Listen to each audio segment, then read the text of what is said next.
can't be free. Everybody wanna judge, say I'm a thug, I'm a player, I'm a simple, why I can't be me?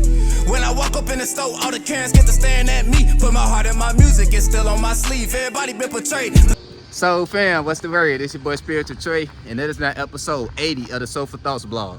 80 episodes, family. We really getting up there. I'm super excited about the channel and where we going with it. It's never gonna stop. Let's dive into it. Today, we're gonna be talking about the 5 steps to severing a negative soul tie. The 5 steps to severing a soul tie. Before we start, don't forget to like, subscribe, and share. If y'all want to see y'all boy in the algorithm, let's dive into it. So, what are the 5 steps to severing a soul tie? This is a part 2 video. If you didn't know, I made a video about a year ago called the 9 steps to healthy detachment. And this is basically expanding on that video. And that video, I was pretty much only talking about relationships, like romantic relationships. This video can apply to any connection that has, has a unhealthy, strong attachment to it, right? That we call a soul tie.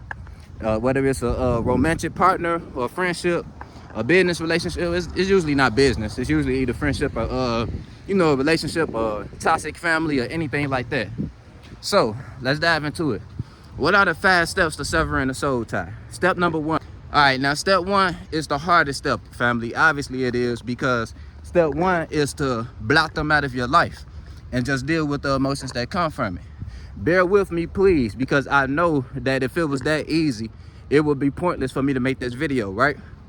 If you stay tuned in and listen to the other 4 steps, you're gonna look back on this first step like, okay, maybe I can block them if I'm doing these other things, right? Okay, boom. So first step is to block them out of your life. That means block them off of social media, block their number. And look, this might seem childish, but if it has gotten to a point to where you can't see them run across your timeline, or you can't see a text message from them, because it's gonna dive you right into that portal that you're trying to stay away from, that portal of attachment that you're trying to stay away from. Anytime you see them, it takes you right down that portal. You can't handle seeing them. It's best that you block them out of your life. And even if it's to a point, because listen, a soul tie doesn't necessarily mean that you want to be with the person. It can be to the point to where it's a soul tie because how much they affect you. If every time you hear that name, your soul gets bothered, or every time you see them run across your timeline, or whatever the case may be, it affects your energy, then that's a negative soul tie, right? Right. So, like I say, the first step is to block them out of your life, so these impulse reactions won't lead you down that portal, right? The portal of, whether it's a portal of attachment, portal of hate, whatever it is, right? Right. So that's the first step, blocking the person out of your life. Now, what is the second step to severing a soul tie? I got some notes right here so I don't forget the order, y'all. 1 second. Now, the second step is to allow time to release emotions. I kind of already spoke on that with the first step, right? When you block them out of your life, there's gonna be a lot of emotions from the situation that you still have to rinse out. Don't hold them back. You feel me? Obviously, you don't want to, it's a time and a place for everything. But whenever you're to yourself, or whenever you're in a comfortable space to let out your emotions about it, or whenever you're about to do something that you two usually do together, and it's causing any type of emotion, allow those emotions to release. Whether it's, through tears, or through finding a way to just get your anger out, like going to the gym, you feel me, or boxing, or whatever the fuck the case might be, finding a way to get that energy out, right? Expressing that energy out of you. And it takes time, so you have to be patient. You're not gonna get over somebody in a day. Allow time to help you release. That's step number 2. Now, step number 3 is, now we get into the good part, y'all, because the first 2 steps were obvious, right? Step number 3 is to fill in the usual bonding time with self-bonding.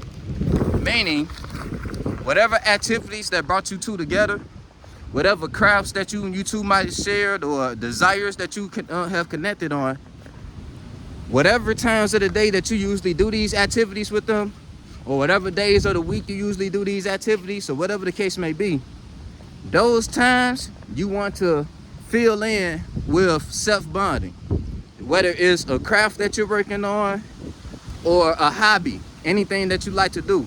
It doesn't have to be nothing productive. It can be just playing the game if that's something you like to do. But you must fill in your idle time with self-bonding, so your spirit can kind of like loosen the dependency on the co-bond that you built with the other person, right? Right. So step 3 is filling idle time with self-bonding. Now, step 4 of severing the soul tie is to rediscover independence. And the way that you do that is by forming new passions or new crafts, new activities to get into, right? Because when you've been with someone for so long, no matter what level it's on, they kind of become part of your identity, right? A lot of the things that you like to do, you have such a strong connection to these activities because of the connection that you have with this person, right? It can really get like that, to the point to where your whole identity as a spirit it can get to a point where your whole identity as a spirit is kind of codependent on the things that you do with them, right? So at that point, it's kind of like time to rewire your brain, rewire your mind. If it's that serious, I highly suggest that you take a break from any activities that you used to do with them. Like, just take a break from it and refill your time with new passions, discover new passions, or just get into new interests. Because, we all got our things that we might be interested in, but we might not be participating with, right? Like, for example, I got an interest in photography, but I have never really dived into wanting to be a photographer, right? So if I wanted to get into a new passion, I would dive into that new interest and start looking up what it takes to be a photographer, or just going outside and taking pictures of views and, working on photography myself, right? Right, so that's just a little example of how you can do it. Transform new interests to new hobbies and rediscover independence, right? And then step 5 is gonna be shadow work. The last step to severing a soul tie, after you've rediscovered your independence, is to do shadow work on a situation. And this is something I talk about on the channel way too often. I'm not gonna stay long on it. Shadow work is simply self-reflection, right?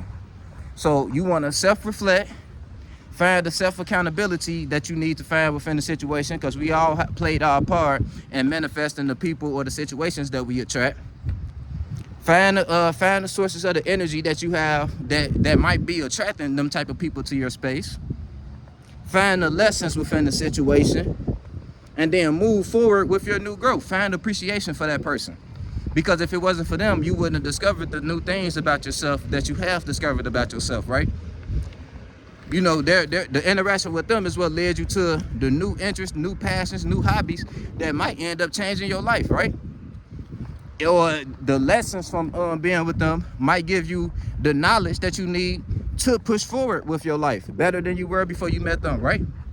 Right, so you want to go through shadow work, find appreciation for the situation, so that way it won't be no negative, energy behind it. Remember, family, you cannot sever a soul tie simply with love or hate. Like I say, you have to block that person out of your life, allow time to release the emotion, rediscover independence, and then find the self-accountability and the lessons within the situation. Doing all that will actually solve the hate that you have for that person, or help you get over the strong love you have for that person. That, along with remembering that you are not the mind, family.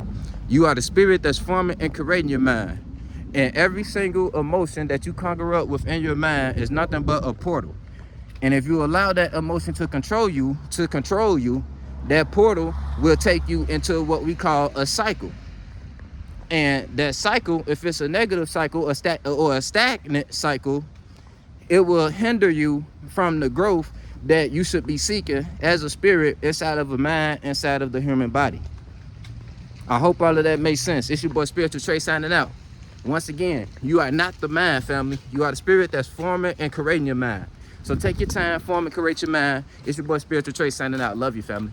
On the beat, start preaching. Feel no evil, see no evil but peep it. I don't aim for the stars, I want leeches. And a snake spawn, I'ma kill the whole species. Rest in peace to all the peaceful preaching. The youngest wildin', but they say they evil, that's kinda reaching. Who really controlling the way you thinking? Find the truth.